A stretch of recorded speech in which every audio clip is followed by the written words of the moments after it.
Welcome to my channel. Today I want to share a story. A story about an old man with nothing but hope. No fish, no fortune, and everyone laughs at him. Yet he never gives up. It's a simple tale, but it might just shift something deep inside you. Because sometimes our hardest struggles aren't out there, they're within. Have you ever felt like no matter how hard you try, nothing changes? Let me know in the comments if you felt that too. Chapter 1. The Man with No Fish. The old man lived in a small house near the sea. Every morning, long before the sun rose, he walked slowly to his little wooden boat. His boat was very old. His fishing lines were old. The sail was full of holes patched with scraps of faded cloth. People often joked that his boat looked like his face full of lines and years, but the old man didn't care. He didn't answer them. He was quiet. He never complained.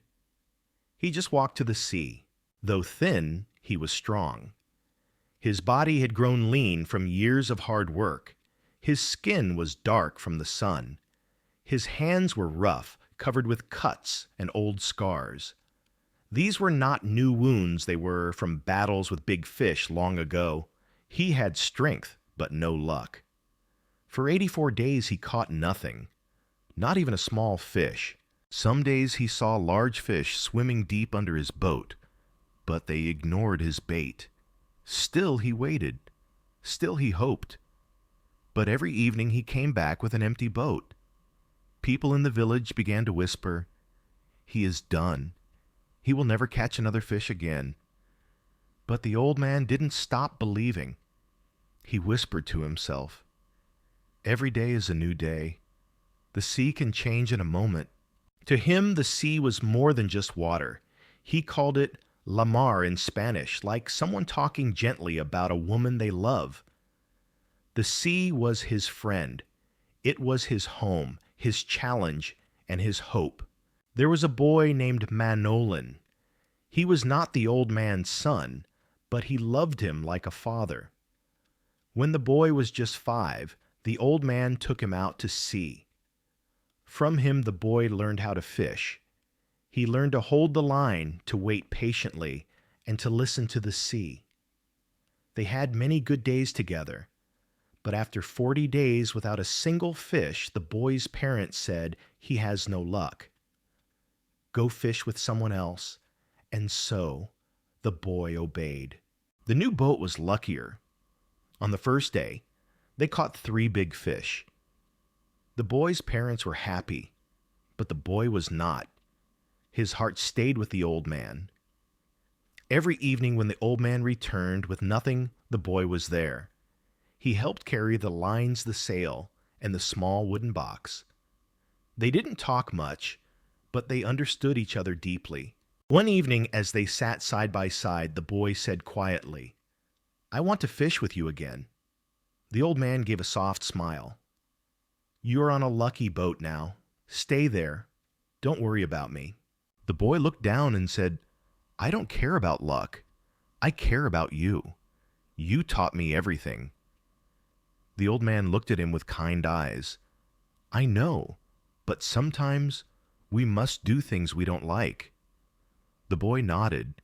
He understood the truth, but his heart still longed to return to sea with the old man. That evening, they sat together at the terrace, a small open cafe near the water. Other fishermen were there too. Some laughed at the old man. Some stayed silent. The older fishermen didn't laugh. They remembered when he was strong and young. They remembered the time he caught the biggest fish anyone had ever seen. They didn't joke. Instead, they spoke of wind and waves, fish and weather. But their eyes watched the old man. They saw past his thin body. They saw a man full of spirit. The boy and the old man drank a cold beer. They looked at the darkening sky. The sea was calm. "Tomorrow will be a good day," the old man said.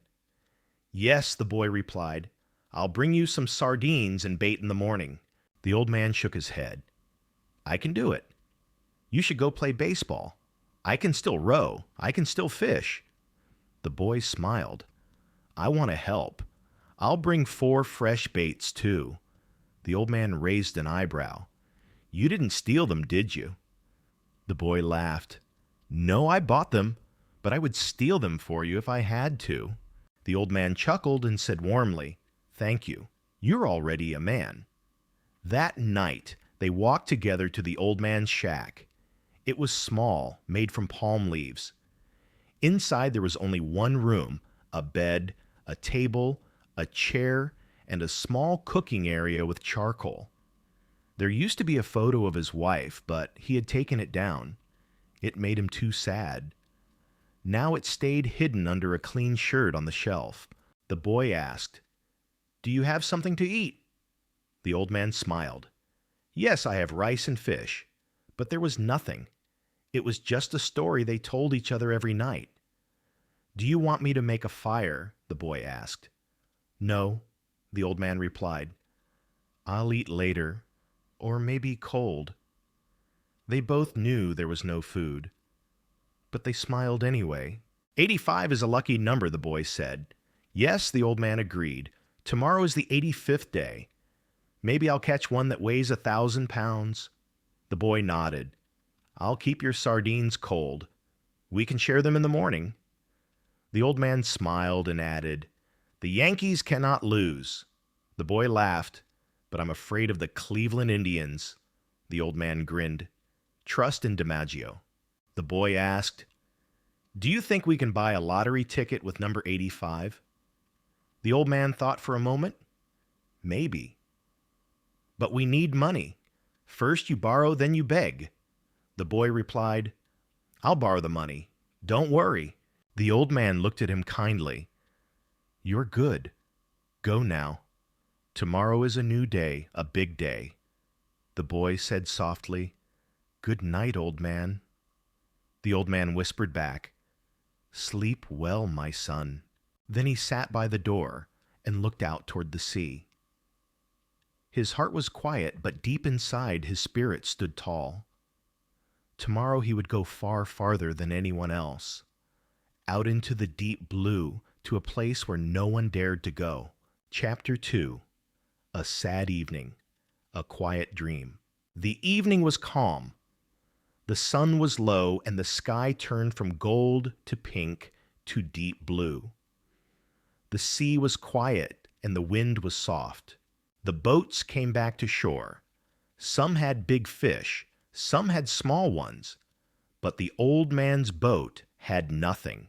He tied up his boat without a word. He picked up the sail and walked slowly. His legs ached, his back hurt, but he showed no pain. The boy was waiting like he always did. He helped without speaking, carrying the gear, the box, the lines. He walked beside the old man in silence. Other fishermen were laughing and talking. Some looked at the old man and chuckled. Others felt pity but said nothing. The old man didn't look at anyone. His eyes stayed on the sea. His steps were slow, but he walked like someone who still believed. The boy looked at his face, tired, full of lines, but the eyes still had life in them. He thought, "He's old, but he's not broken." They reached a small house made of dry palm leaves. Inside, it had only one room, a bed, a table, a chair, and a tiny place to cook. He once kept a photo of his wife under a shirt on the shelf. He looked at it sometimes, but not tonight. Tonight his thoughts were with the sea.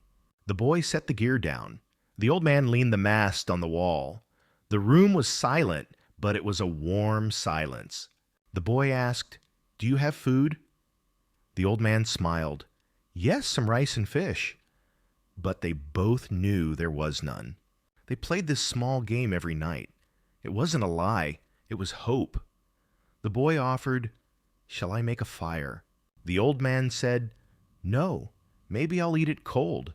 They smiled. They knew the truth, but the game made them feel strong. Night came slowly. The old man sat by the door. The boy said, "I'll bring sardines and 4 baits." The old man replied, "I have 2 salted." The boy said, "I'll bring fresh ones." The old man asked, "You didn't steal them, right?" The boy grinned, "No, I bought them, but I'd steal for you." The old man smiled. "Thank you. You're already a man," the boy asked. "Do you remember my first time on your boat?" The old man laughed. "You were 5. I caught a huge fish. It broke the boat, almost killed you." The boy remembered the noise, the blood, the smell, but he wasn't afraid. He was happy. The old man said, "Maybe you remember it because I told it many times." The boy said, "No, I remember. You are my teacher." The old man looked at the boy with love. "If you were my son, I'd take you tomorrow. But your parents want you on the lucky boat." The boy said, "Yes, but my heart is with you." He stood up. "I'll go get the sardines." The old man nodded. "Go, my son. Tomorrow will be big." The boy left. The old man sat alone. He looked at the sea, not with his eyes, but with his heart. The wind touched his face. He closed his eyes and lay down. His pants became his pillow. His blanket was old but warm. He didn't dream of fish or the sea or even his wife. He dreamed of lions, golden lions, running on a white beach. They played like children. They ran free. They were strong and wild. They reminded him of his youth, his strength, his dreams. He smiled in his sleep. The lions weren't afraid. They didn't need luck. They just were. The boy returned. He saw the old man sleeping. He didn't wake him. He placed a blanket gently over his shoulders. He looked at the old man's face, full of lines but calm. His hands were open. His breathing was slow. The boy sat by the door. He said nothing. He just watched the stars and thought tomorrow will be different. The sea was waiting. The fish were waiting. And the old man, the man with no fish, was dreaming of lions. Chapter 3. A new morning, a new chance. The sky was still dark, a quiet shade before dawn. The village lay asleep, but the old man was already awake. He opened his eyes slowly and listened. All he could hear was the soft whisper of the wind outside. Something in the silence pulled at him. The sea was calling, and he could feel it deep in his bones. He sat up with effort. His body ached as it always did, his back stiff, his hands weak, but he didn't complain. That was simply life. He stood up, folded his blanket, and pulled on his old pants. The air in the room was cold, and it smelled like salt and sea. He looked around the small table, the worn chair, the old pictures on the wall. On the shelf under his clean shirt was his wife's photo. He didn't take it out today. Not today. Because today might be the day everything changed. He whispered to himself 85 as if saying a prayer, a lucky number. Then he opened the door and stepped out into the dark morning, walking with quiet purpose. He made his way to the boy's house. The door was unlocked as always.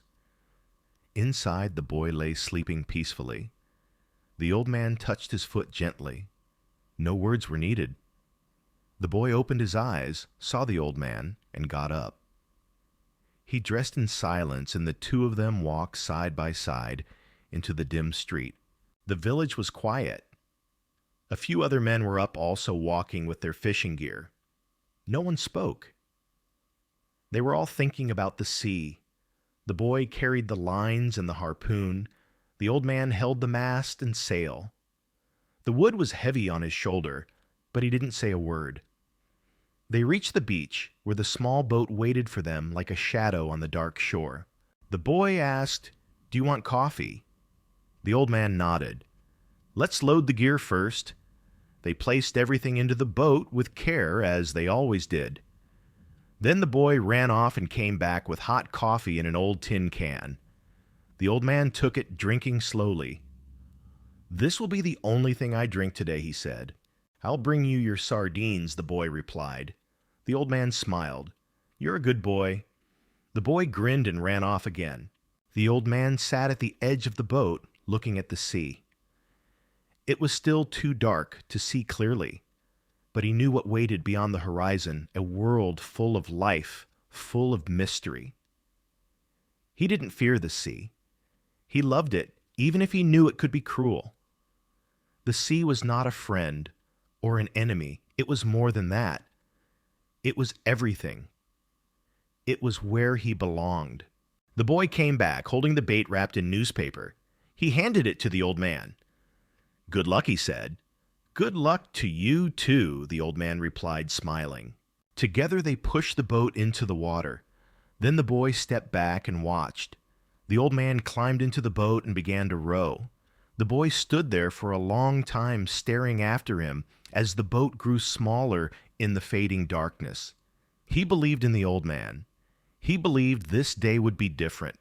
The old man rowed slowly, his movements steady. He didn't rush. The sea was soft and the boat made little noise. The stars were still above him, twinkling faintly. He passed the other boats. They didn't go as far as he did.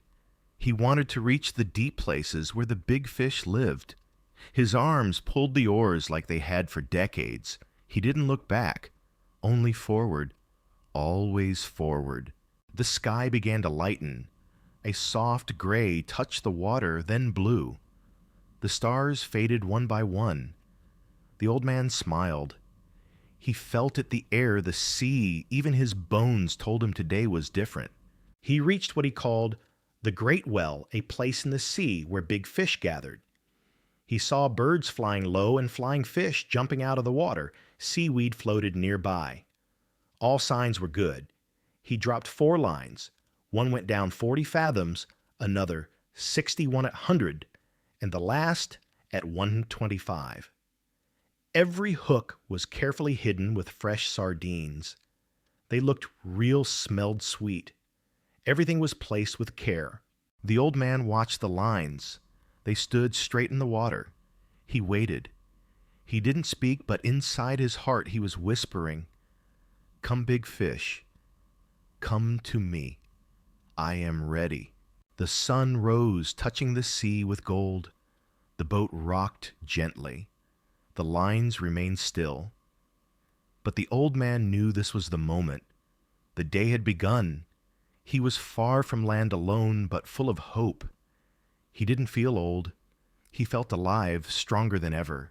He watched the sea, the sky, and the quiet lines in the water. He waited with patience, his hands ready, his mind calm, his heart steady. This was his life, his sea, his dream, and maybe, just maybe today would be the day. Chapter 4. The Deep Blue Sea. The old man was now far out on the water. The land was behind him, out of sight, but he wasn't worried. This was his sea where he felt at home. The boat moved gently on the water, the waves soft. The sky was wide and blue. The sun was warm on his back, the air clean. The sea was deep, incredibly deep, a quiet, dark blue that seemed to go down forever. It looked peaceful, but the old man knew this water could hide massive, powerful, beautiful, and dangerous things. He loved the sea. He called her Lamar, like a woman, kind, wild, mysterious. Some fishermen called it Elmar, like a man, but to him the sea was soft. The sea was a partner, sometimes a lover, sometimes a mother, sometimes a fighter, but never a stranger. He looked down into the water. The light touched the surface, dancing like gold. The deep water below was teeming with life. Tiny fish swam near the boat, moving like silver rain. He saw jellyfish with long purple threads, and flying fish jumping and gliding above the surface like tiny birds. He saw the thin yellow lines of sargasso weed floating slowly past. These were all signs that fish were near. The old man watched everything. The sea was talking, and he listened. A small black bird flew above the boat, looking down at the water. It circled and cried. The old man smiled. He said quietly, "You're looking too. You're hunting just like me." His hands touched the fishing lines, checking them one by one. They were strong, clean, perfect. Each hook had been prepared with care, each sardine fresh and sweet. He had set 4 lines at 4 different depths, one deep one near the middle and 2 closer to the surface. He didn't trust luck. He trusted preparation. The lines didn't move yet, but he waited. He always waited. He didn't rush the sea. The sea worked on its own time. He sat quietly in the boat. The sun rose higher. His face was warm, his eyes narrowed against the light. He didn't mind. This was his world, the boat, the sun, the sky, the sea, and the dream of a fish. Hours passed. The boat floated gently. The lines hung still. Nothing pulled, but he wasn't sad or bored. He looked out and smiled. "It is only the beginning," he said softly. "The fish will come." He drank some water from his bottle and looked at the sky. The clouds were light. No storms, only wind light and the long day ahead. The boat moved with the current. The old man rowed a little, just enough to keep the line straight. He didn't want the bait to move. He wanted the fish to find it, to think it was real. That was the secret, to wait, to be quiet, to not scare the sea. He watched the seabirds. They flew low looking for bait fish. He followed their path with his eyes, watching them dive into the water and the ripples they made. Sometimes a school of fish would push to the surface. Sometimes a splash meant something big was below. The old man watched it all. He was like a part of the sea, a shadow on the water, a patient hunter. He said, "Show yourself. I am ready." Still the lines didn't move. Still the sea was silent, but the old man smiled. "Maybe you are deep," he said. "Maybe you are watching me too." He remembered his younger days, the sound of the line pulling fast, the fight, the power, the fish that jumped into the air, the fish that pulled the boat for hours. He remembered the feel of the rope burning into his hands, the pain, the pride, the wind. He missed those days, but he was still here, still strong enough to row, strong enough to hope. He had lost many things in life. Friends, money, time, but not this, not the sea, and not the dream that was still inside him, stronger than before. The sun was now high. The heat touched his skin. He took off his hat and wiped his forehead. He looked into the blue water again. It was calm, silent, full of mystery. He leaned over the side of the boat. He could see deep, very deep. The water changed from blue to purple to black. It felt like looking into space. "You are beautiful," he whispered to the sea, "and today you will give me something. I feel it." He sat again, quiet, ready. The boat rocked softly. The line stayed still, but the moment was close. He could feel it. He looked at the bird again. It flew far now into the sky. It was alone, just like him. He watched it go. Then he looked down again. His hands touched the lines. His eyes scanned the water. His heart beat slow but strong. This was the deep blue sea, and this was his place. He wasn't afraid. He wasn't tired. He was one with the ocean. He didn't need a crowd. He didn't need applause. He only needed a fish, and the sea would give him one. One fish, one chance. That was enough. Chapter 5. The fish takes the bait. The sun was high now. The sea was shining, the water flat, the sky clean. The boat moved slowly with the wind. The old man sat quietly. He watched his lines. He checked them again and again. He touched them gently with his fingers. He waited. He was calm. He was patient. He was not thinking of food. He was not thinking of pain. He was thinking of the fish. Somewhere down there, deep under the boat, the fish was swimming. He did not know when. He did not know how, but he felt it. He felt that something big was near. He could feel it in the rope. He could feel it in the air. It was not noise. It was not movement. It was something else. A sense of whisper from the sea. He said nothing. But inside, he was awake alive. Every part of him was ready. Then it happened. Just a small touch, very soft on the line. The old man felt it with his fingers. It was not strong. It was not fast. Just a little change in the rope, like a breath, like a blink. He stopped moving. He held his hands still. He waited. His eyes looked at the water. Nothing moved, but the feeling stayed.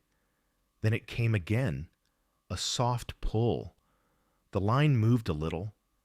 Then it stopped. Then it moved again. The old man smiled, but he did not speak. He had seen this before. The fish was near. It was smelling the bait. It was touching it gently. It was not sure yet. The old man said in a quiet voice, "Come, fish, take your time. I've waited many days. I can wait some more." The fish did not take it yet. It was smart. It was big. It was strong. It was careful. The old man felt another soft pull, a second, a third. The fish was tasting the sardines. It was near the hook, but it was slow. The old man's fingers were like soft feathers. He let the line move. He did not pull. He did not show tension. He let the fish feel nothing, no fear, no weight, just sweet, soft bait floating in the deep blue water. The fish circled the bait again. The old man whispered, "Eat it, my friend. Eat it all. Take the whole thing. Then I will know you, and you will know me." And then it happened. The fish took the bait. The line moved faster now, but the old man still held it soft. He let it slide through his fingers. He let the fish swim with it. He did not pull. He did not shout. He did not fight. Not yet. The fish swam deep, very deep. It did not rush. It was not afraid. It took the bait sideways in its mouth. The old man knew this moment. He had lived it many times in the past, but this time it was different. This fish was bigger. This fish was older. This fish was stronger. And this fish was his test, his chance, his mountain to climb. The old man let the line go. Slowly, carefully, it slipped between his thumb and finger. The fish swam deeper. The boat rocked a little. The water whispered under the sun. The old man reached for the reserve coils. He tied them together. He checked the knots. He breathed slowly. He said, "Not yet. Wait. Let him eat it well." The fish slowed down. The line was tight now, but not too tight. The old man knew the right moment. He had missed it before, but not today. Today he would be perfect. He would not be early. He would not be late. He would be exact. Then the line pulled hard, strong, deep, heavy.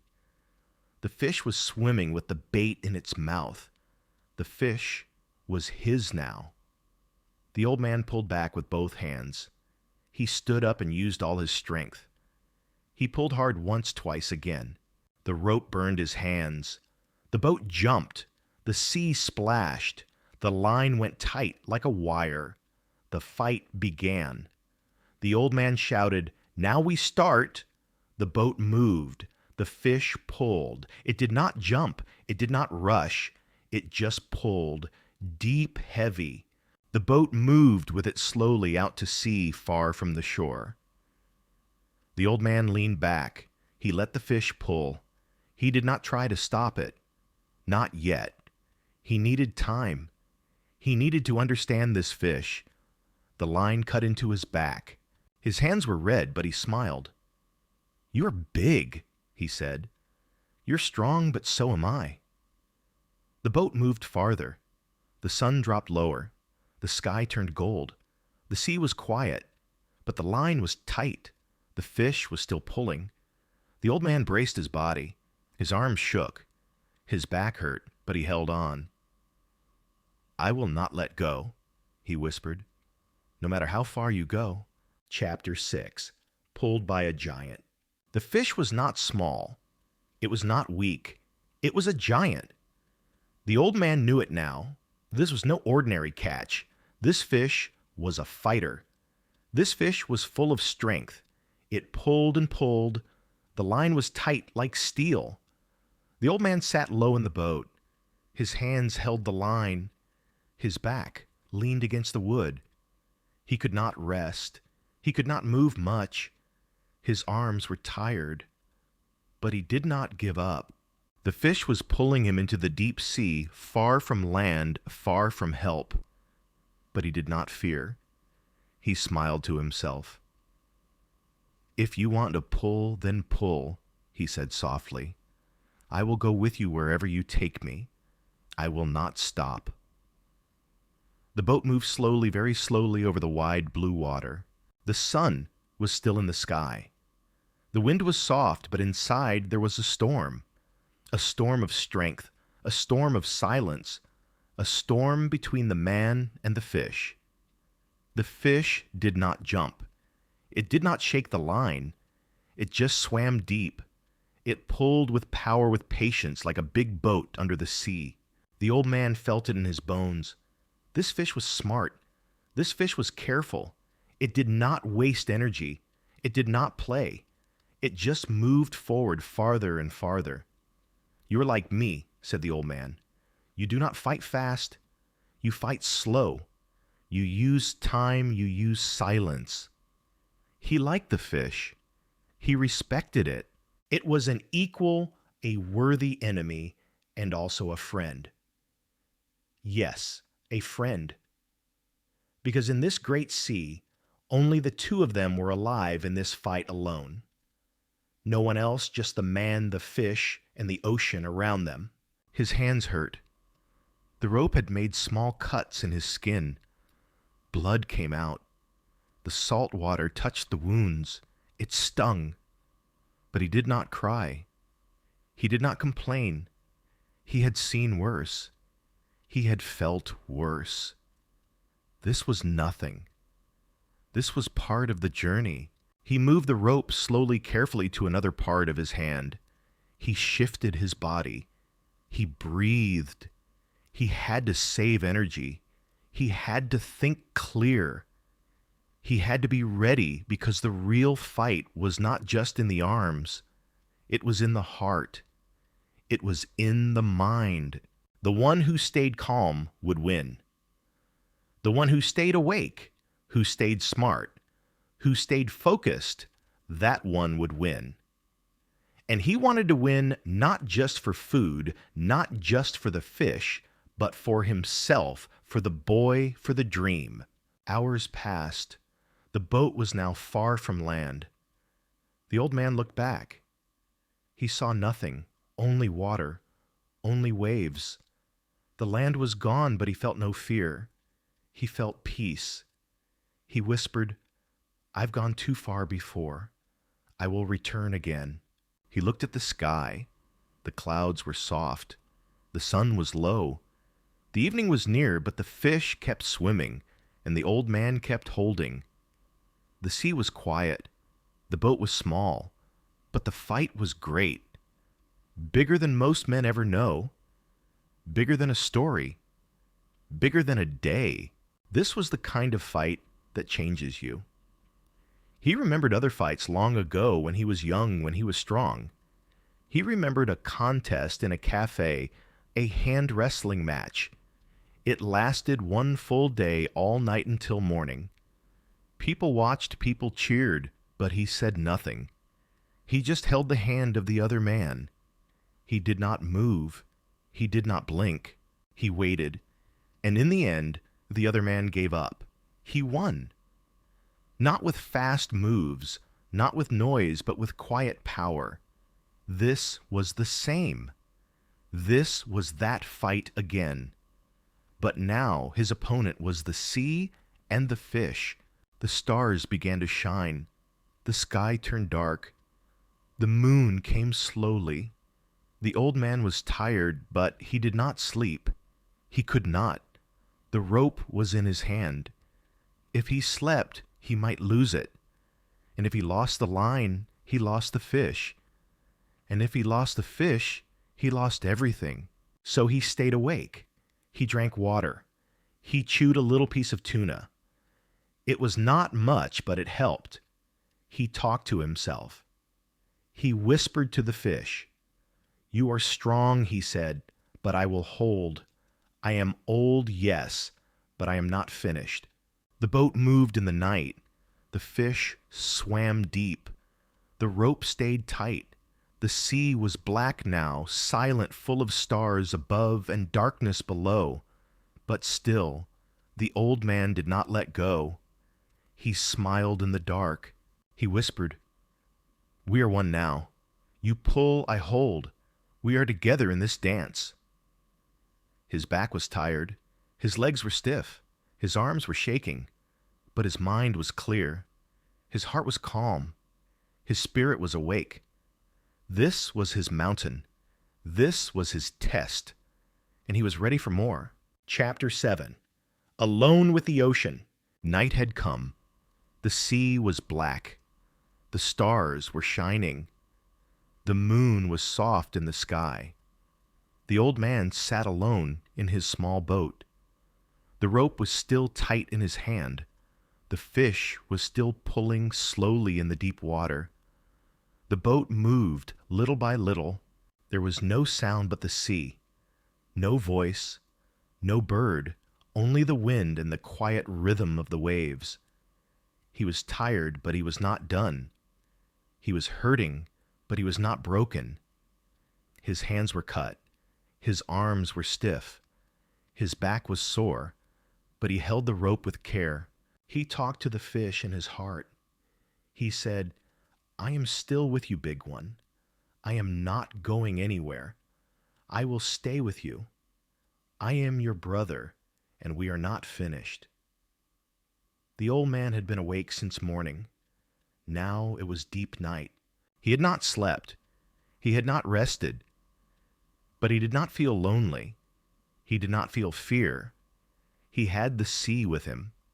The stars were above him. The great fish was under him. He was not alone. He was part of something big.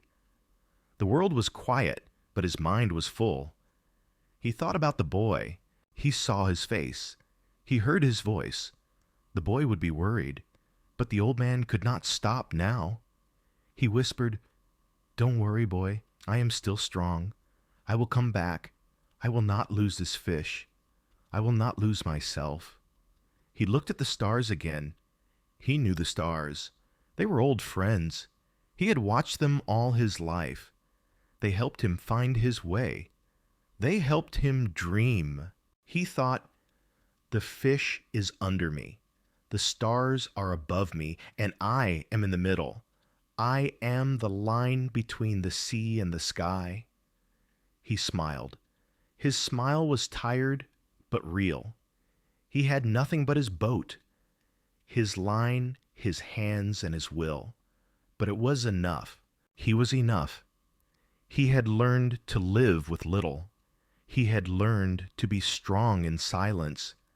And now, in this long night, his spirit was like the ocean, wide, deep, still, and powerful. His hands were shaking now.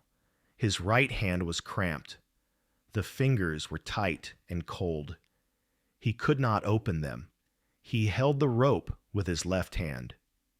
Now he said, "Hand open up. We need to work. Don't fail me now." He breathed slowly. He moved his hand again and again. It hurt, but little by little the pain passed. The fingers moved. He smiled again. "You see," he said to himself, The body listens when the heart is strong. Then he felt the fish pull again. Not fast, not wild, just deep, strong quiet. The fish was still full of life. The old man said, "You are brave, you are smart, but I am old and I know things. I know how to wait. I know how to fight without noise." He ate a small piece of tuna, just enough to keep going. He drank a little water. His mouth was dry. His stomach was empty, but his soul was full. He looked at the sea. It was dark and wide. It had no end. It had no name, but he felt peace in it. He loved the sea. It was his home. It had taken things from him, but it had also given him everything. He said, "You are a wild sister sometimes, kind, sometimes cruel, but I love you, and I will not leave you." The fish pulled again, a strong pull. It hurt his back, but the old man held the line. His body shook, but his eyes were clear. He talked to the fish. "You do not want to die. I understand. I do not want to lose. We are the same. You are in the water. I am in the boat. But we are both alive. We are both proud. This is our story." Then he remembered something. A time when he was young. He was a strong man. He had fought in a big game of hand wrestling. Many men watched. He was quiet. His enemy was strong. But the old man young then did not stop. He waited. He watched. He held. He won. He had not forgotten that strength. It was still in him. Maybe slower, maybe smaller, but it was there. The sky began to change. A new light was coming. The stars faded. The sea turned gray. The night was ending. Morning was near. Another day. The old man whispered, "You are still pulling my fish. You did not stop. I respect you. But the sun is coming, and soon we will see each other. Then one of us will win." He tied the rope carefully. He looked at the horizon. He stretched his legs. He closed his eyes for a second, just a second. He breathed.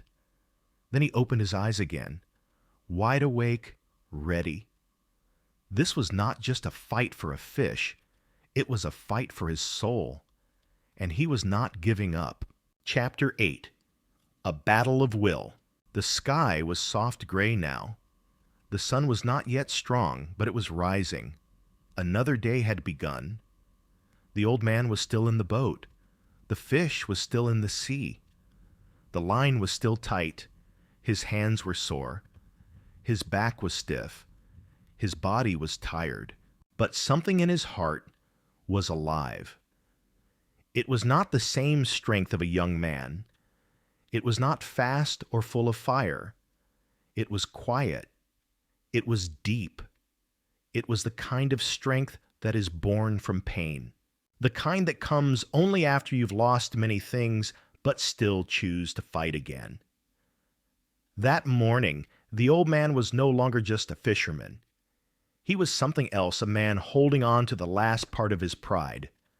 A man facing a giant, alone in the sea. He looked at the sky. He looked at his hands. He whispered, "This is a battle of will. I do not need to be the strongest. I only need to last longer." The fish had not jumped. It had not tried to escape. It just kept pulling, pulling slow, pulling steady. It was testing him. It was waiting. The old man knew it. He respected it. "You're like me," he said to the fish. "You wait, you endure. You're not wild. You are wise." The rope cut deeper into his skin. His fingers were numb. His left hand was cramped again. It was closed like a rock.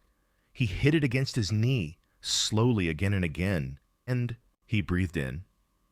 Breathed out slowly. He did not scream. He did not curse. He knew the pain. It was his old friend, a friend that always comes when you do something great. He looked down at the sea. He said, "Pain is nothing. I can feel pain, but I will not stop. Not today. The boat drifted farther into the deep. He could not see land, only water and sky. The fish had led him far, and still it swam. Still it pulled. The old man laughed softly. "You are strong," he said. "Maybe stronger than me, but I am not finished." He remembered something from his past. A mountain he climbed alone with no guide. The way was long, his legs hurt. The sun was hot, but he kept going step by step. Even when others had turned back, he had climbed.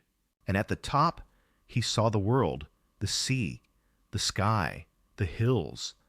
It was quiet up there, beautiful, peaceful. That day he had cried not from weakness, from something else, something deeper. He remembered that feeling now. He was not crying, but something in his chest felt full. Something in him was remembering who he really was. The fish made a sudden move. Not fast, just stronger. A pull that made the boat shift. The rope pulled hard against his chest. The old man's neck bent. His back shook. He almost fell, but he stayed up. He held the rope. His knees bent. His feet were firm. He whispered, "You will not win like that. I have waited too long. I have come too far.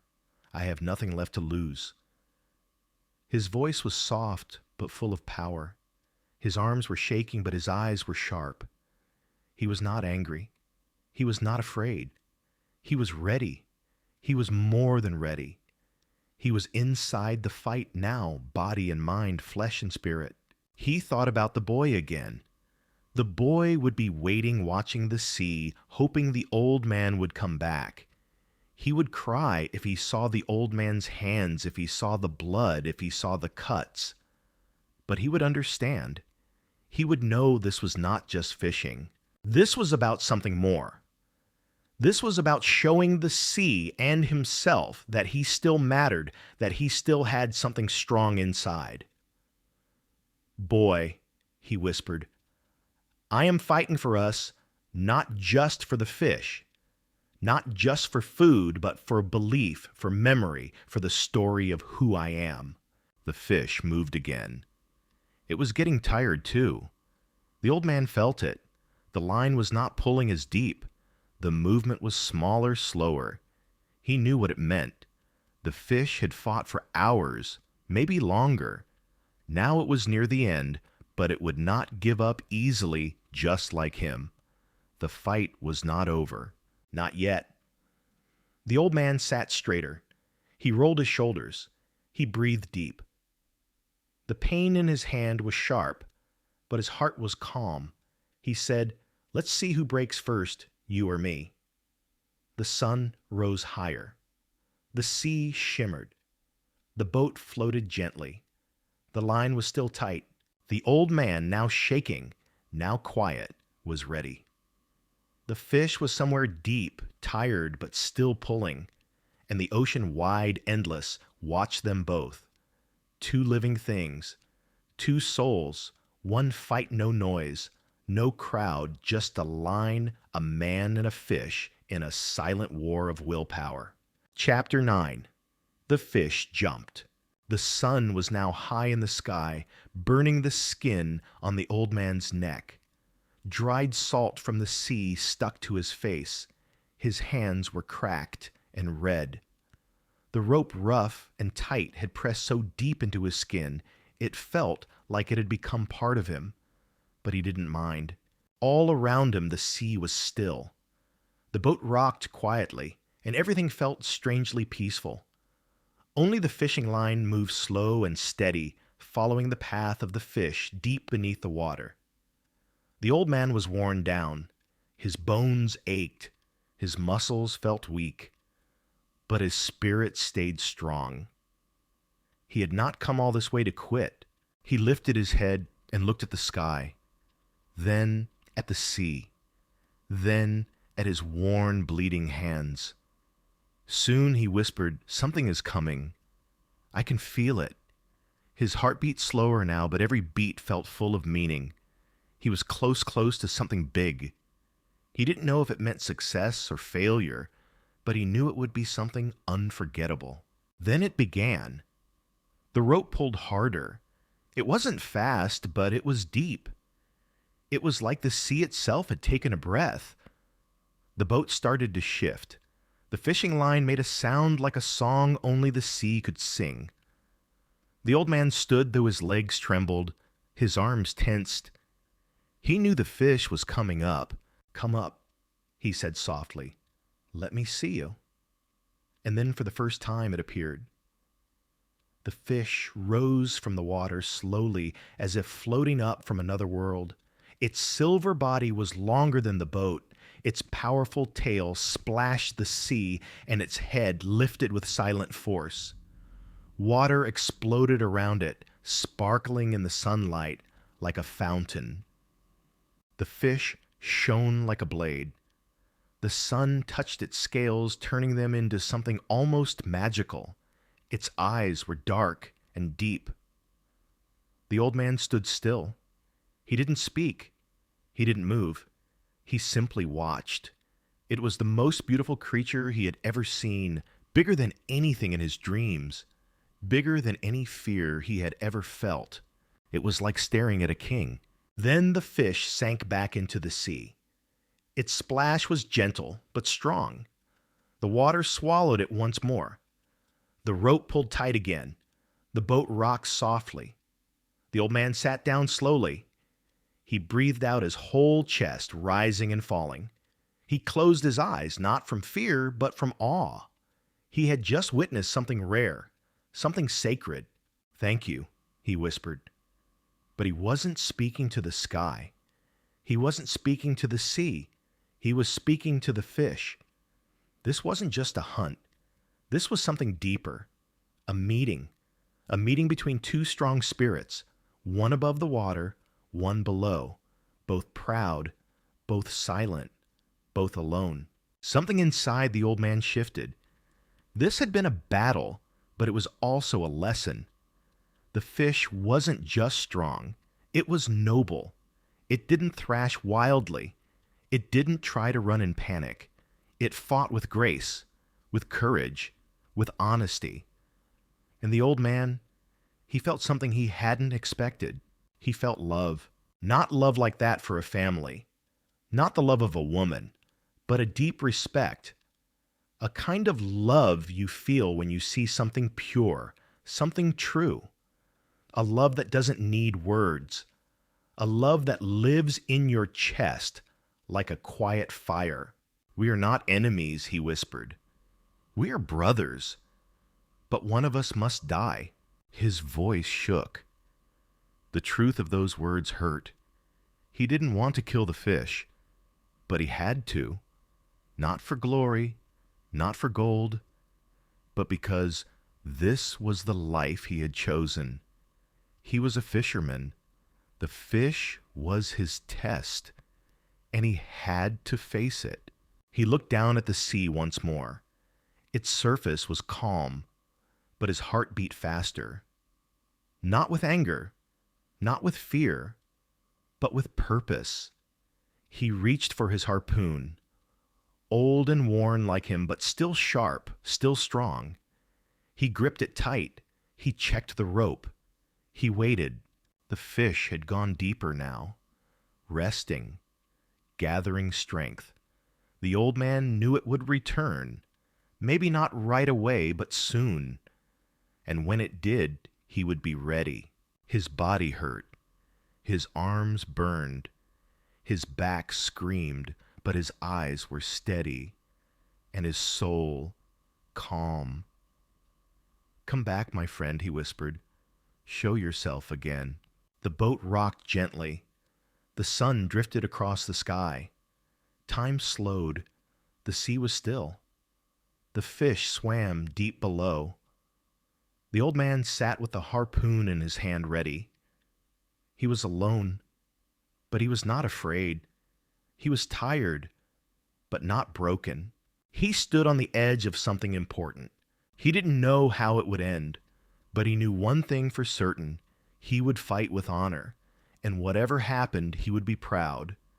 Not proud of victory, not proud of the catch, but proud of the battle itself. Proud of staying when others would run. Proud of holding on when everything screamed to let go.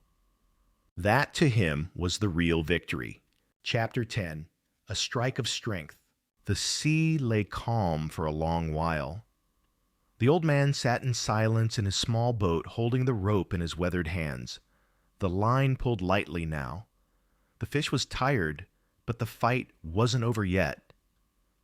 And the old man, too, felt the weight of time. His body no longer moved like it once did. His muscles were slow, his hands were injured, and the sun had burned his eyes. Yet deep inside, he was ready. He was waiting, watching. Beside him, the harpoon rested sharp, cold, and simple. It wasn't a machine. It wasn't fancy. But here, in this quiet boat, in the middle of the sea, it was everything. It was the one tool that could end the struggle, the one thing that could lift the fish from the deep and into the light. The old man took a deep breath and whispered to himself, "Be strong now. Just once more. Just one true strike." His mind drifted through all that had happened. He had left the shore many hours ago, maybe more than a day, maybe two. Time had blurred. The sea had become his only world. And the fish, his silent companion, his partner, his enemy, his greatest test, and maybe even a reflection of himself. They had shared something beyond words. They had danced in a long struggle, pulling each other through silence, through exhaustion, through patience. Now that long dance was nearing its end. The old man could feel it. The fish was rising. It had no strength left to fight, no more tricks to play. It was coming close, almost too close. The line began moving in slow circles. The boat gently turned with it. The fish was swimming around the boat one last circle like a farewell. The old man stood up slowly, his knees stiff, his back aching. His shoulders screamed with pain, but his arms now held a quiet strength. In one hand he gripped the rope, in the other, the harpoon. He stared into the water. It shimmered blue and green beneath the sun.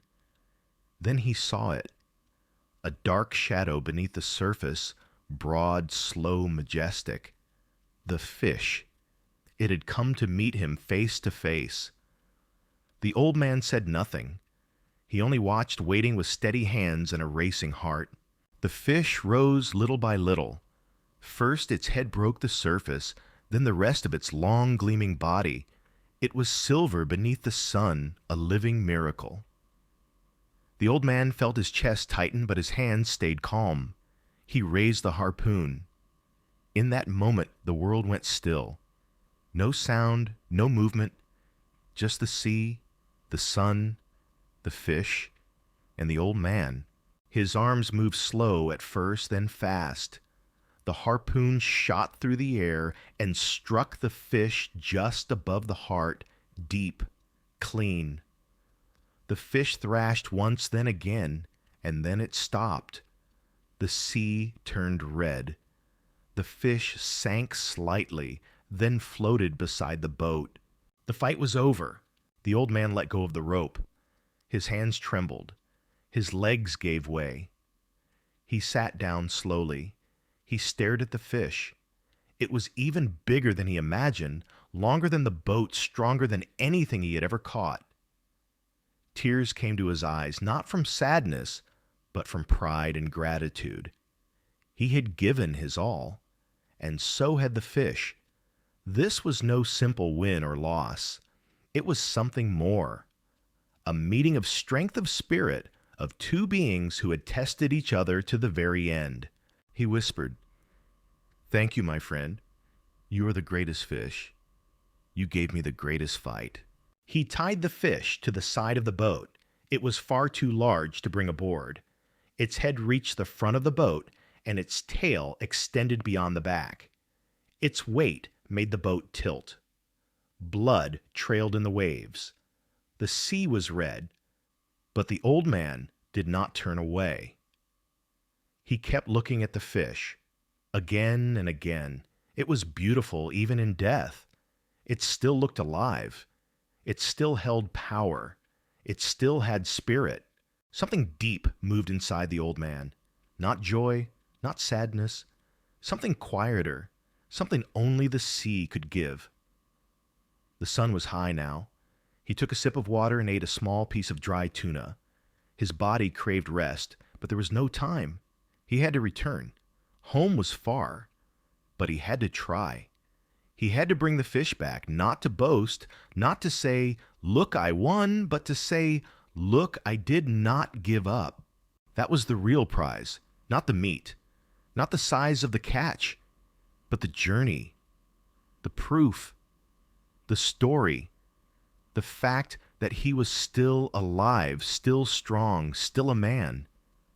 He looked at the sea once more, then up at the sky. He reached out and touched the fish gently, like saying goodbye. He whispered, "We go home now." He took hold of the oars. Slowly, gently, he began to row. Every stroke hurt, but he did not stop. The sea was waiting. The long road home had begun. Chapter 11. Blood in the Water. The fish was tied to the side of the boat, its great body drifting with the rhythm of the sea. Even now the old man couldn't stop looking at it. It was long, powerful, and still beautiful. His back ached, but his heart felt calm. He had fought hard. He had won. But deep inside, he knew this victory wasn't the end. The sea around him was still, but the old man had lived too long to trust that silence. He had seen it many times before.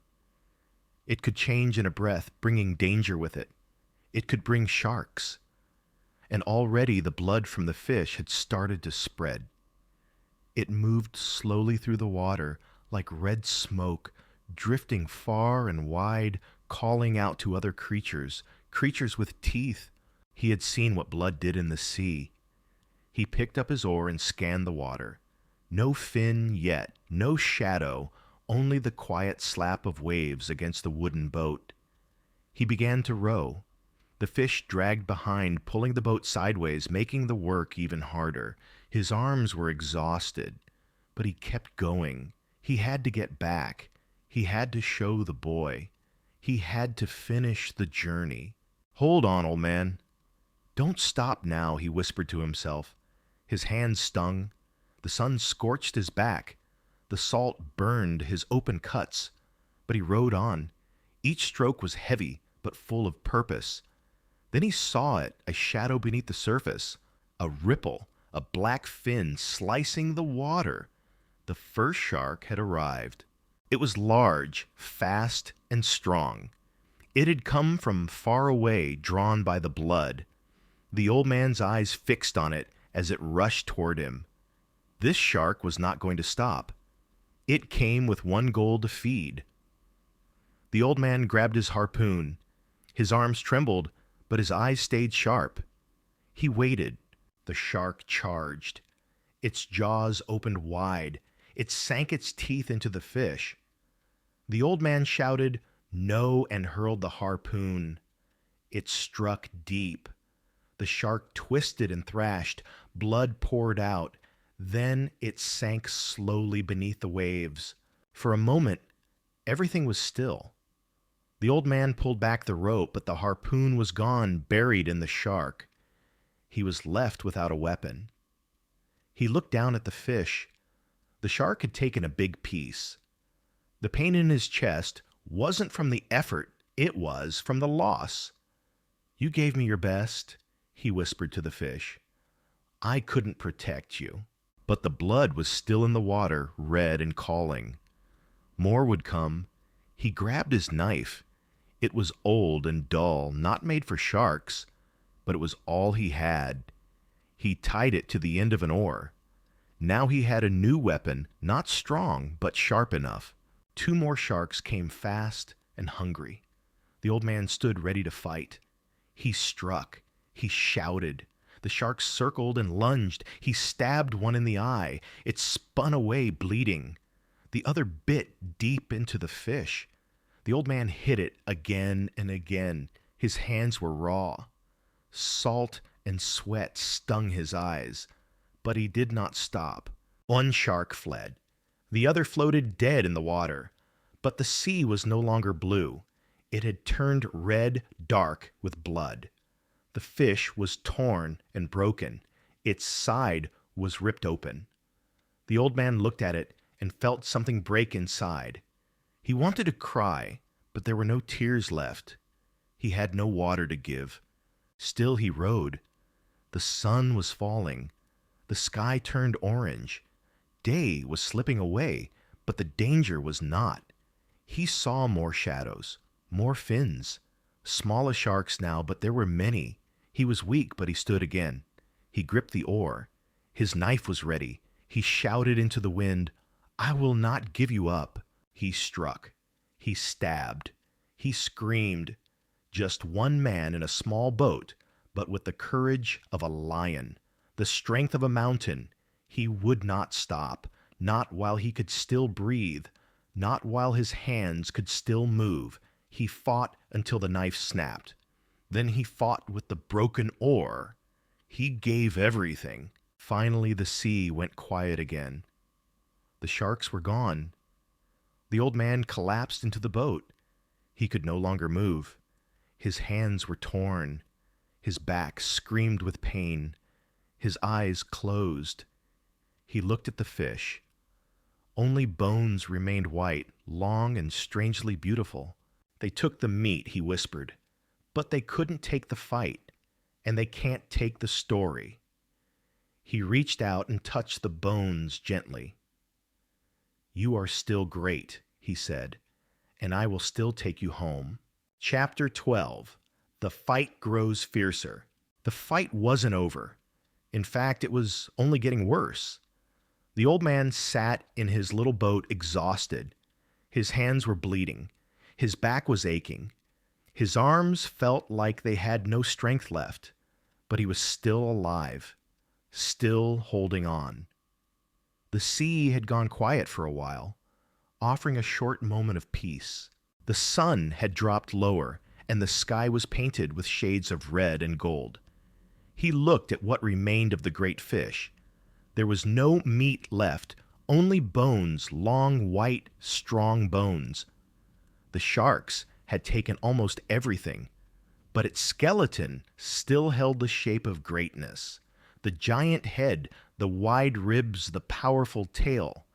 It was still the biggest fish he had ever caught.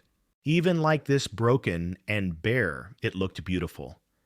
It was still a sign of strength, of courage, of everything he had fought for. He reached out and touched it gently, as if it were alive. "You are still my brother," he whispered softly. Then he picked up the broken oar and began rowing again. His body moved slowly now. Each pull of the oar was painful. The wind was light and the waves rolled gently, but the journey felt long. His hands shook with every motion. His legs were weak. His eyes were tired, but he kept going. He had to. He had to return home. He had to show the boy what he had done. He had to finish this. He whispered to himself with each stroke, "Keep going. Just one more pull." He didn't think about the pain anymore. He didn't think about the blood. He thought only of the boat, the boy, and the shore that waited for him. Then, out of the corner of his eye, he saw a dark shape. A fin sliced through the water, then another, then one more. 3 sharks coming fast. The smell of blood had brought them. The sea had whispered to them, and now they had come. The old man sat up straight. He had no harpoon, no knife, nothing but the broken oar in his hands, just a piece of wood now. But he held it tight like a weapon. "You will not take what is left," he said through his teeth. "I will not let you." The sharks circled the boat, slow at first, then closer. Their eyes were cold, their mouths open, showing rows of sharp teeth. One of them moved in. It bit the tail of the fish. The man swung the stick hard. He hit the shark on its head. It backed off, but another took its place. Again and again he fought. Each swing hurt. His arms burned. His head felt like fire. His heart pounded in his chest. The wood in his hands cracked, but still he hit. Another shark came in and tore at the bones. The fish skeleton was falling apart, but the old man did not stop. He yelled loud and wild. He was not just a man anymore. He was a storm, a fire. His stick broke more with every hit. Splinters flew. His hands bled again. But he kept swinging, using fists, elbows, anything he had left. "Go away," he cried. "Leave him. He gave me everything. You can't have more." But the sharks didn't care. They never did. They only listened to the blood, not to pain, not to hope, not to love. They didn't see the beauty of the fish or the meaning behind the fight. They just followed the scent. But the old man still tried. Even if he was losing, even if there was nothing left to save, he had to try. He had to prove to the sea, to the sky, and to himself that he was still there, that he was still fighting, that he was still a man. One by one, the sharks left. Some were hurt, some were full, some were just tired. The water around the boat turned red. The boat rocked with the waves. The old man sat shaking and soaked. He looked at what was left. Only the bones now. The spine, the head, the tail. But still, they looked proud. Still strong in shape. He smiled just a little. It was a tired smile. A sad smile. "They got the meat," he whispered, "but not the meaning." He looked at his hands. They were torn and sore, covered in cuts and salt. But they had held on. They had not given up. He closed his eyes. The wind kissed his face. Stars began to appear in the darkening sky. Night had come, but the story remained. He opened his eyes slowly. He reached for the broken oar again, just enough left to row. And he did softly, gently. His boat moved forward. The bones of the fish made quiet sounds in the water, like a soft song, like a memory, a whisper of something beautiful, of something that mattered. And the old man thought, "They think I've lost, but they don't know. They don't see. I have won something greater. I never gave up, and I never will." Chapter 13. What is left? The sea had grown quiet once more. Stars glittered above, and the waves gently lapped against the boat. The wind brushed softly past, and night fully arrived. The old man sat alone in his boat, motionless. He did not speak. He did not cry. His body and heart were far too tired for that. His hands rested open, his arms limp and his back heavy. He stared at the great fish lying beside him. But it was no longer the fish he had fought for. It was now only bones, long, white, gleaming bones, a head, a spine, a tail. The meat was gone. The sharks had taken it all. They had come again and again, relentless. He fought with all he had, but they were too many, too strong, too hungry. In the end, he had nothing left to fight with. No weapons, only a stick, only his bare hands and the fire in his soul. And it wasn't enough. He couldn't save the fish. The dream he had caught with such pain, the dream he had battled for with everything inside him, was now just a skeleton. Still big, still noble, but empty. He looked at it and whispered, "So this is what is left." Slowly he reached out and touched the bones. They were wet and cold smooth like polished stone, but solid, real. None of it had been a dream. He had truly lived through every moment, every pull on the line, Every deep cut on his hand, every long hour without sleep, every strike from the sharks, all of it had happened and he had survived. All alone, just the sea, the sky, the fish, and his soul. Now, even after all that, he was still alive, still rowing. The boat moved slowly, gliding like a shadow over the dark water. The fish bones knocked gently, making a soft sound like driftwood. The long night surrounded him. The cold brushed his face. The stars blinked silently above. Then a thought came to him. What do I have now? No fish to sell. No money to take home. No meat to show anyone. Only bones. But another voice inside him answered, You have the story. You have the fight. You have the truth. And something within him stirred. He realized something deeper. The sea didn't take everything. The sharks didn't win completely. They only took the surface, the flesh, the prize. But not the meaning, not the journey, not the memory. They couldn't steal what the fight had made him become. He looked down at his hands, bloody, salty, swollen, and sore. But they were the hands of someone who didn't give up. Someone who went into the deep and faced whatever waited there. Someone who gave everything not for gold or fame, but for something pure. Something that lived deep inside. Something that whispers don't stop no matter what. He smiled faintly. It hurt, but it felt right.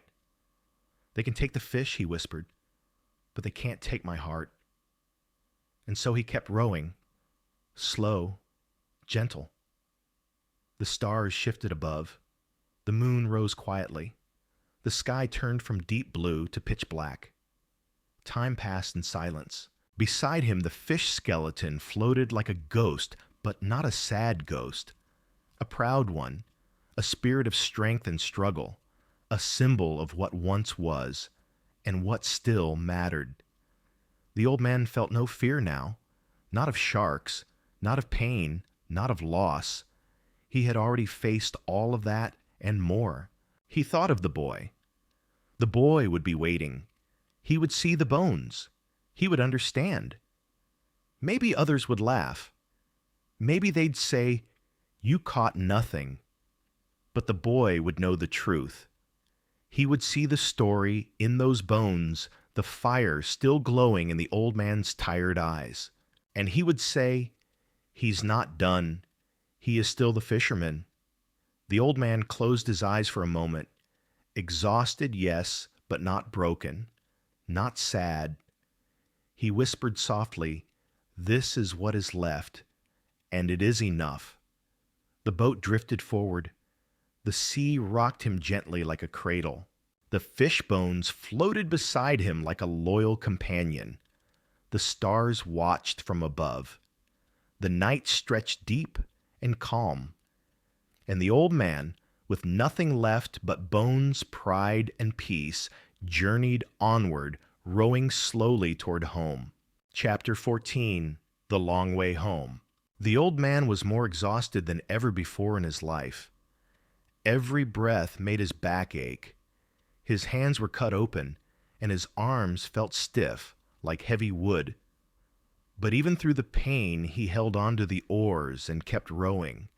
The sea had calmed now, and above him the stars sparkled gently soft in the night sky. Beside his small boat, the great fish was now only bones, no flesh left.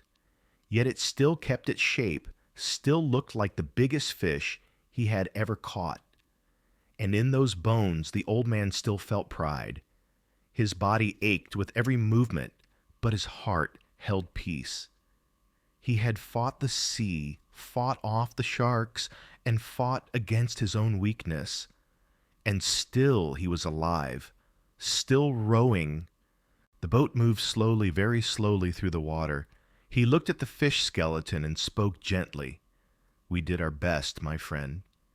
You gave everything, and so did I. He added softly, You pulled me far from the land, and I followed. We were in this together. And now we're going home together." His voice was low, almost a whisper. There was no one else around to hear him, only the sea, the stars, and the bones. But he spoke anyway, because the words needed to be said, because he needed to feel them. This long journey had changed him. He had left alone, faced the ocean, and though he had lost much, he had also found something deep within himself, something steady, something real. The night air grew colder. The wind touched his face softly like fingers brushing his skin.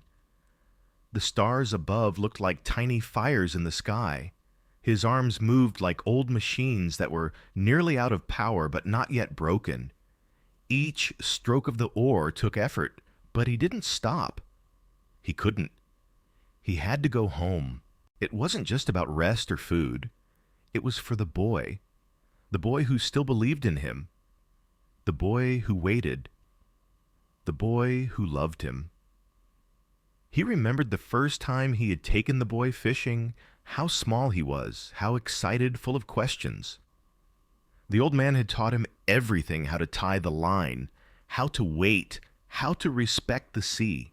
Now it was the old man who was learning how deep the sea could be, how long a man could endure, and what it meant to lose, yet still feel proud. He thought to himself, "The boy must see me. He must see the fish bones. Then he'll understand." The hours passed. The sky changed color from deep black to blue, then purple, and finally to a soft red. The sun was rising. Night was ending. The world was slowly waking up. But the old man kept rowing arms, moving slowly through the water. The land was close now. Far away he saw the village lights like tiny stars on the ground. That was home. That was where he belonged, his small shack, his empty bed, the boy's house nearby, and maybe some hot food. But first he had to make it to shore. The last stretch was always the hardest. His arms trembled. His eyes were dry. His hands were numb. Yet the boat continued forward. The sea felt different now, gentler, almost as if saying, "You've passed the test. Let me take you home." The old man looked once more at the fish skeleton. It glowed in the soft morning light, white, long, and proud. He reached out and touched it gently. "Thank you," he whispered. "You gave me your strength. You gave me your fight.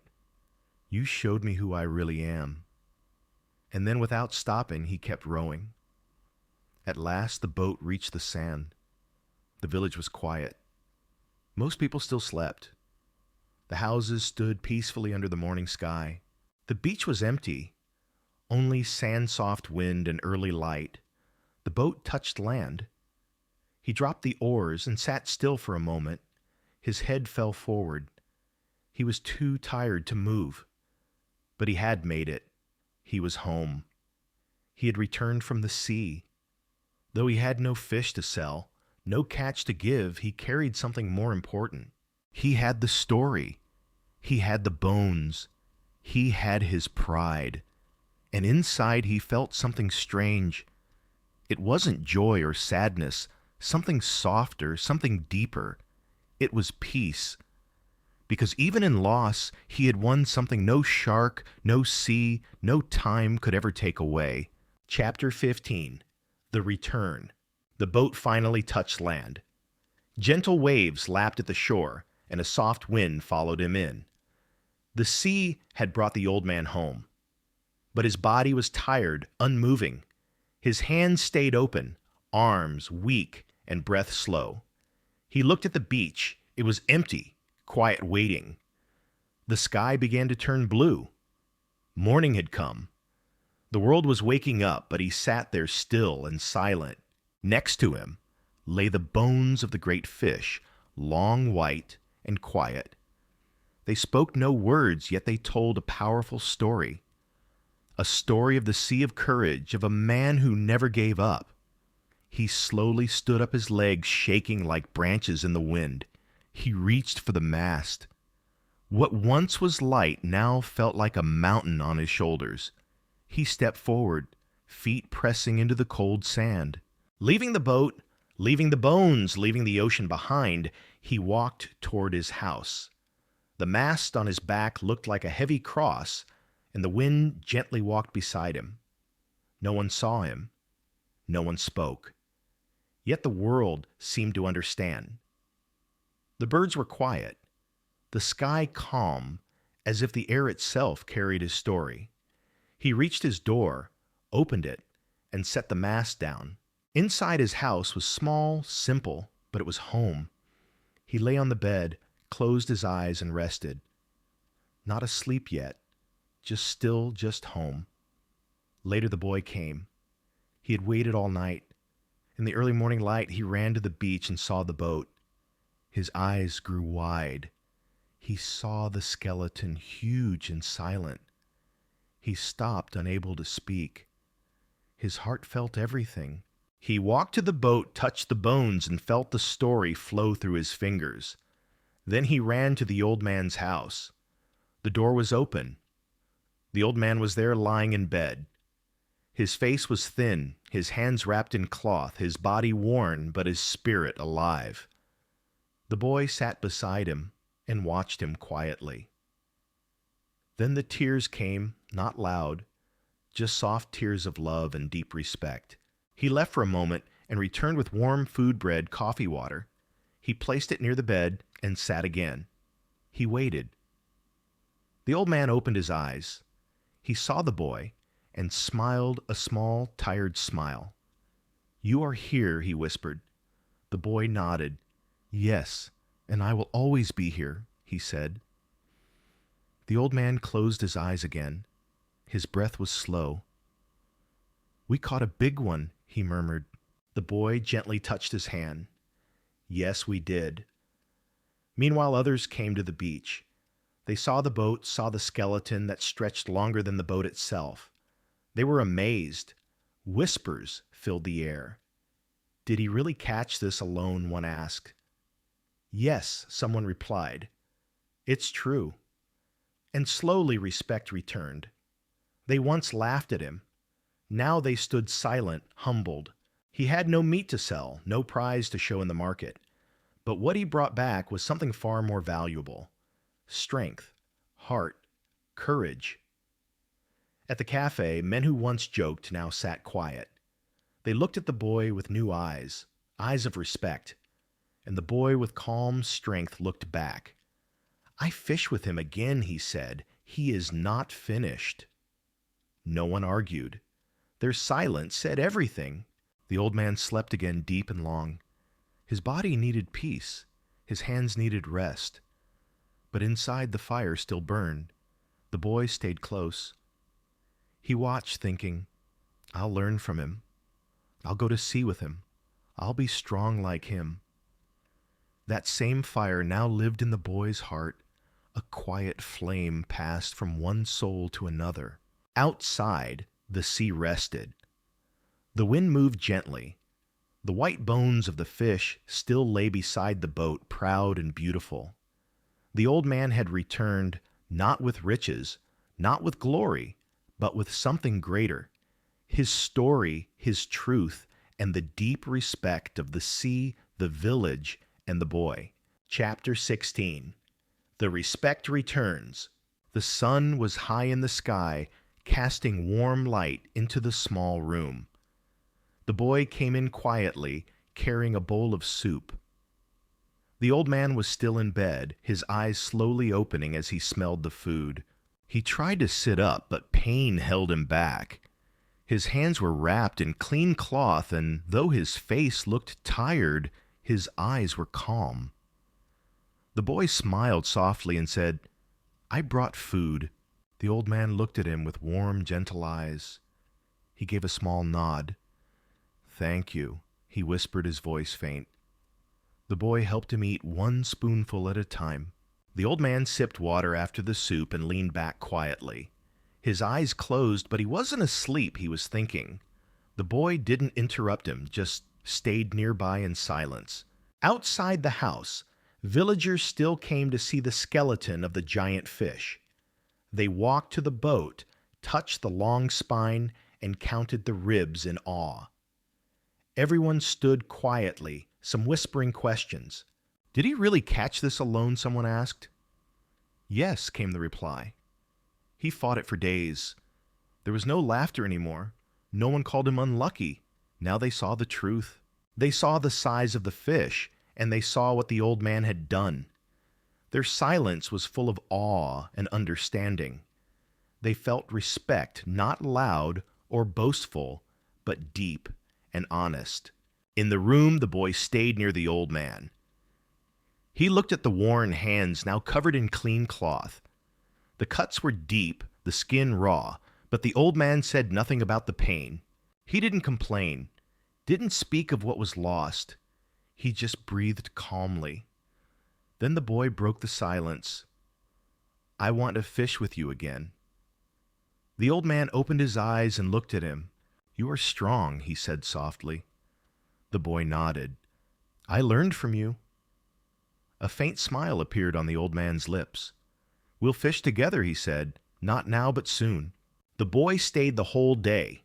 He cleaned the room, changed the cloth on the old man's hands, brought more water and soup. The old man didn't say much, but the boy didn't need words. He already understood the old man's heart. He could feel the quiet power in his silence and the love behind every breath. The old man had nothing left. No fish, no money, no strength. Yet the boy still looked at him like a hero because true strength doesn't shout. It doesn't need to. Real strength is quiet. It's in the eyes, in the heart, in the way someone endures through pain. Later that day, a few fishermen came to the house. They weren't there to question or joke. They had something real to say. They stood at the door. The boy opened it for them. They looked at the old man lying in bed. One said simply, "It was a great fish." Another added, "You are strong." The old man didn't speak. He just gave them a small nod. That was all. The men turned and left. But the boy saw something. The old man's eyes were wet, not with tears, just a little moisture, like the sea inside his gaze, always there. The respect had returned not because of stories or glory, but because of truth. The fish was gone, but the bones remained.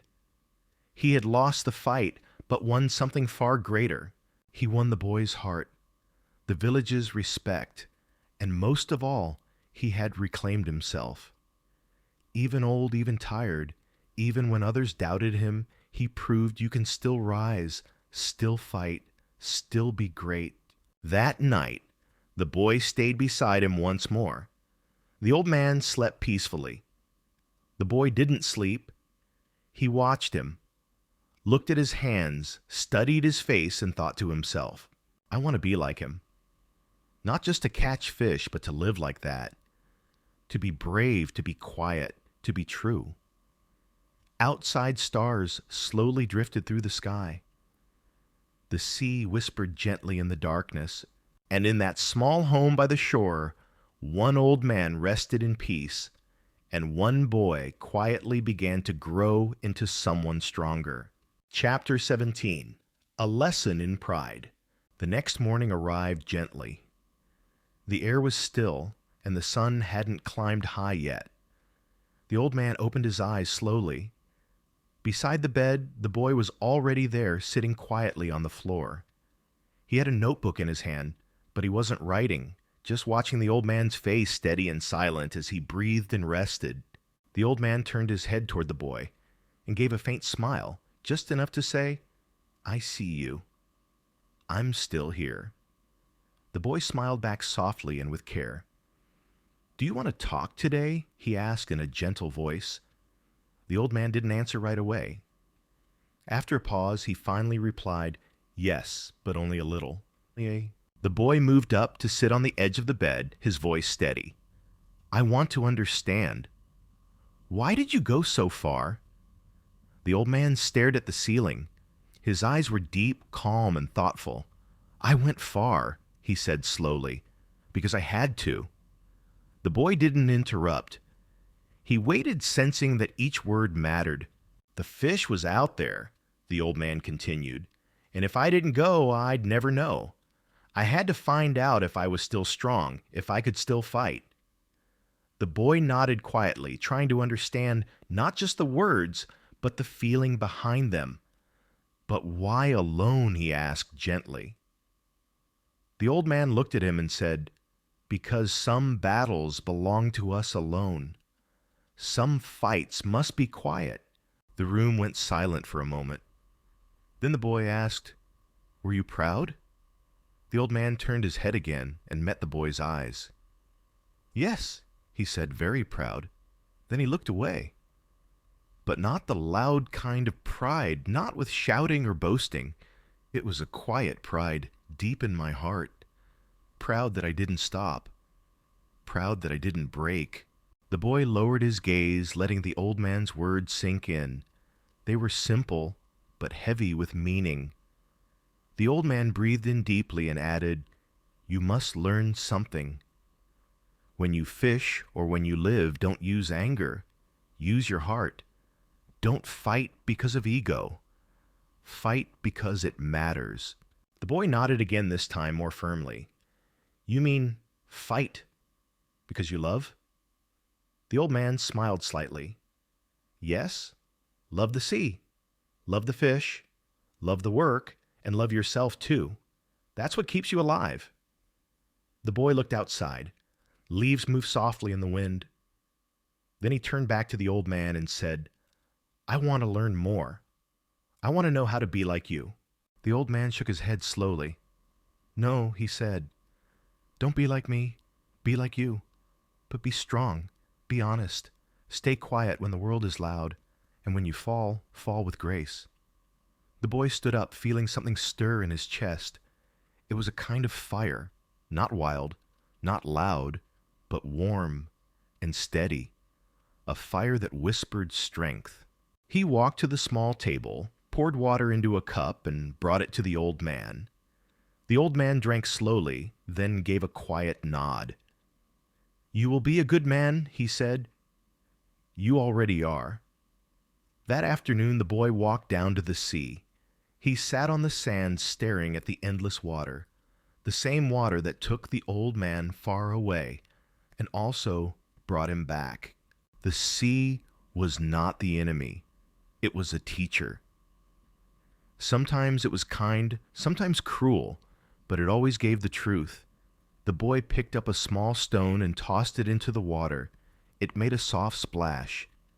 He closed his eyes and thought of the fish, the big one, the one that had brought the old man pain but also gave him purpose. And at that moment, the boy understood something. The fish wasn't just a fish. It was life. It was struggle. It was what made the old man feel alive. Back at the house, the old man slept again. He dreamed of lions, of power, beauty, and freedom. But in the world outside his dreams, something had changed. The boy had changed. The old man had passed something on, not money, not power, but something greater, wisdom. Deep, quiet wisdom. And that was more than enough. Chapter 18, Strength in Silence. The house was quiet again, wrapped in a gentle stillness. Outside, the sun moved slowly across the sky, casting golden light on everything it touched.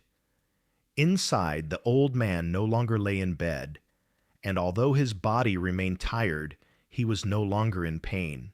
He now sat by the door on an old wooden chair the boy had brought him, a little broken, but still strong.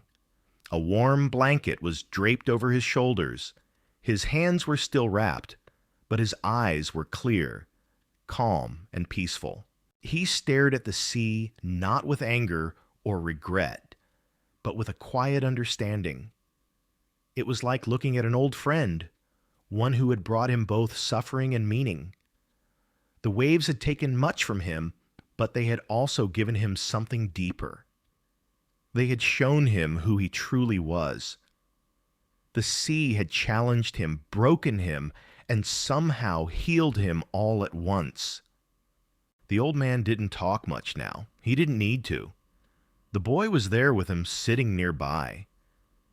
Sometimes they spoke. Sometimes they sat in silence. Sometimes the boy read to him from a worn old book, but other times they simply looked out at the waves together. Their quiet moment said more than words ever could. There was no need to explain anything anymore. Everything important was already known between them. No visitors came that day. The fishermen had already paid their respects, and the village had already whispered its stories. The old man had nothing left to prove, nothing to explain. He had fought his battle, and whether people understood it or not no longer mattered. His strength wasn't in words or victories, but in how he endured, how he remained himself, even after losing so much. He didn't need applause. Real strength doesn't shout. It's not in boasting or noise.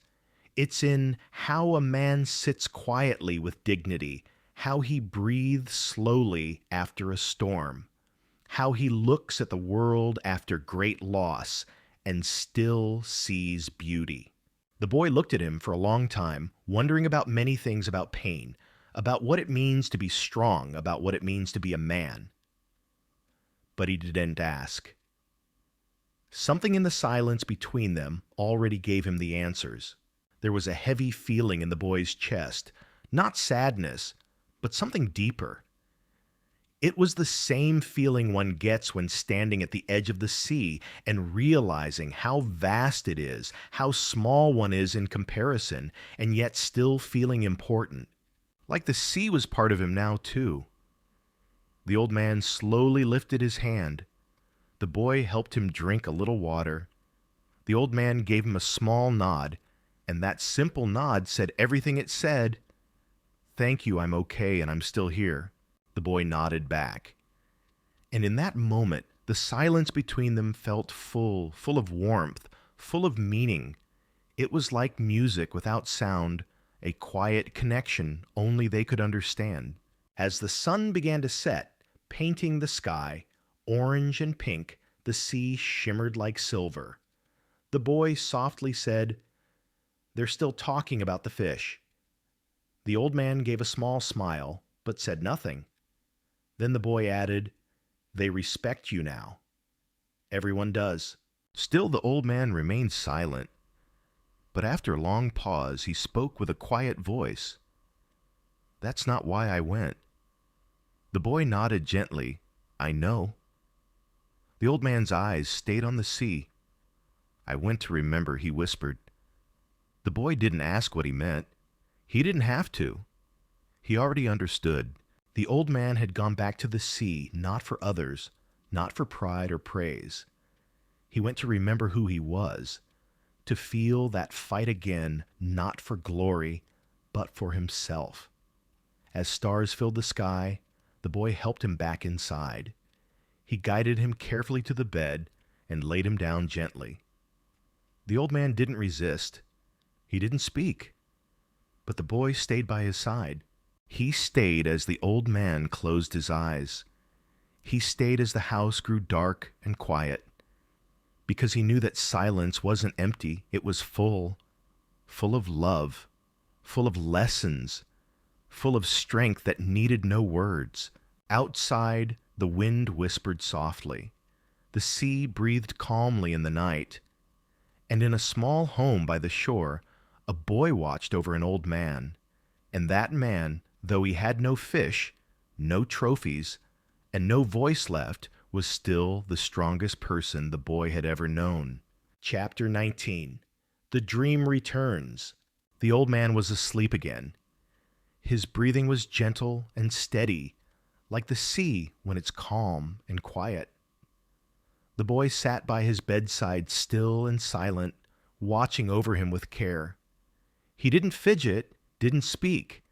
He just looked at the old man's face for a long time, and something had changed. The old man's face, though still marked by age and weariness, looked softer now, more peaceful. The deep lines on his forehead remained. His hands still showed signs of wounds slowly healing. His body was still fragile, but his expression had grown light, like someone revisiting a sweet memory from long ago. There was a kind of gentleness, almost like the face of a young boy, and in that stillness, the boy understood, without needing anyone to explain, the old man was dreaming again, but not of fish. He was not dreaming of the great marlin he had fought with all his strength, not of the sharks that had taken it away, not of his aching hands or the burning sun on his back or the long, lonely days at sea. No, not those things. He was dreaming of something older, something buried deep inside him, something that had lived in his soul long before the battles, long before the pain. He was dreaming of the lions. In his dream, he was not old. He was young again, full of strength and energy. He was standing on the golden sands of Africa, where the beach stretched wide under a warm, glowing sun. And there on the shore were the lions, dozens of them, not fierce or frightening, but playful, free, alive. They moved together in the surf, leaping and running like children playing in the waves. Their manes danced in the breeze. Their eyes sparkled with life. The young man who in the dream was the old man watched them with a soft smile. He was not afraid. He felt only happiness, because these lions were not enemies. They were not threats. They were part of him, part of a time when he had nothing to prove, nothing to lose, a time when he felt truly alive. And the dream didn't need words. It had no plot, no voices, only feelings. The feeling of strength, of being young and free. The feeling of belonging to the world, of standing close to nature, to the sea, to something greater than himself. There was no pressure to win, no need to succeed. There was only the joy of watching, of remembering, of breathing. In the bed, the old man smiled in his sleep. It was small, but full of warmth. The boy saw it and stayed quiet. He didn't wake him. He didn't move. He just watched, letting the moment stretch, and something shifted deep inside the boy. He felt a quiet truth rising up, something no teacher had told him, something no book had ever written. That life isn't only about victories. It's not just about being the strongest or achieving the most. Sometimes it's about the quiet things, about the dreams that come back to us when the world has taken so much away. It's about what stays in your heart when everything else is gone. Outside, the night was beautiful. The stars were scattered across the sky. The sea made soft sounds like it was breathing with them. The wind came through the house like a lullaby. And for a moment, the boy let his eyes close. And there in that soft darkness, he saw them too. The lions. Not clear and detailed, not like a painting, but as a feeling. He felt their strength, their joy, their grace. He felt that they were not just part of the old man's dream. They were something deeper, something that belonged to all people, a symbol of what we carry inside the part of us that stays wild and strong and pure. He opened his eyes again and looked at the old man. The smile was still there. The dream was still alive behind those closed eyes. And in that moment, the boy made a promise to himself, a quiet, powerful promise. He would dream too, not only of lions, but of courage, of goodness, of the small important things that make life feel full. He would remember this moment, carry it forward, not just the story of the fish, but the deeper story, the one about trying even when you're tired, about losing and getting back up, about fighting not for others, but for yourself, and about smiling in your sleep, not because you won, but because you remembered who you are. Because even when life wears you down, even when the world forgets you, even when the sea takes everything, somewhere inside, You are still running with lions. Chapter 20. The meaning of the story. The sun rose, slowly spreading light over the calm sea. The sky turned a soft blue. Waves moved gently, like the slow breathing of someone resting. The old man was still asleep, his body tired, but the boy was already awake. He made warm tea and sat by the door watching the quiet morning. The boats were still. The town had not yet come alive, but the boy's thoughts were already full of the sea, the fish, the sharks, and the old man. He had seen everything. He had felt it too, the struggle, the loss, the quiet sadness. But inside he felt something new. Not weakness, strength. A strange kind of strength. He wanted to understand what it all meant. What did the old man really teach him? What was the message behind it all? Later that day, the old man slowly opened his eyes. He sat up without speaking. He looked at his hands, then at the boy, and finally at the sea beyond the door. The boy handed him the tea.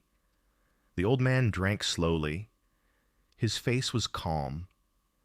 Then the boy asked in a soft voice, "Why did you go alone?" The old man looked at him quiet. He thought for a while, then finally said, "Because I had to." His voice was not sad, just honest. The boy nodded. He understood in his heart. Sometimes we do something not because it's easy or clear, but because we must. Because something deep inside says go. The boy moved closer. But the fish, you lost it. Was it worth it? The old man turned his gaze back to the sea. "Yes," he said, "because I found myself again." The boy frowned. "You found yourself?" The old man gave a small smile. "When I was young, I was strong, brave. I faced the sea and the big fish without fear. But time passed. I became old. People laughed. They said I had no luck, that I was finished." He paused. Then he said, "But I knew. That man I used to be was still inside me. I went to find him. That was the real reason." The boy felt something shift inside. The old man continued, "The fish was not the goal. It was the test. I fought him. I respected him. He was strong. But the real fight he touched his chest was here, inside, against doubt, against fear, against the voice that said, 'You are too old.'" The boy looked at his own hands. He thought of his own dreams, his fears.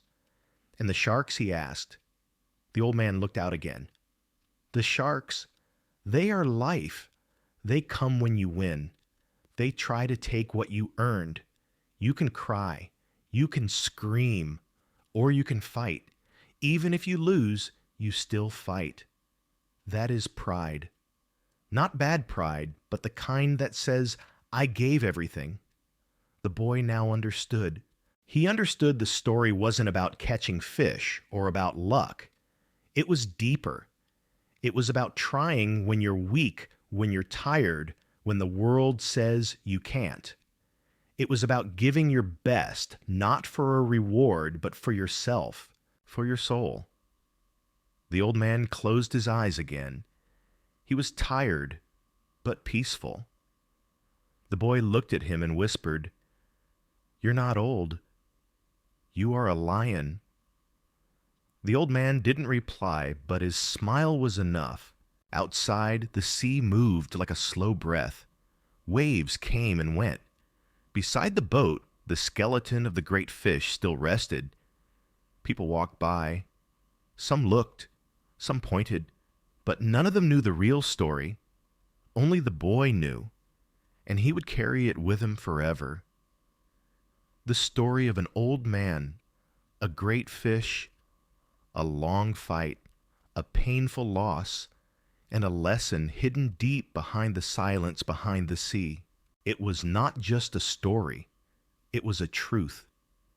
A quiet truth that lives in every heart that dares to try.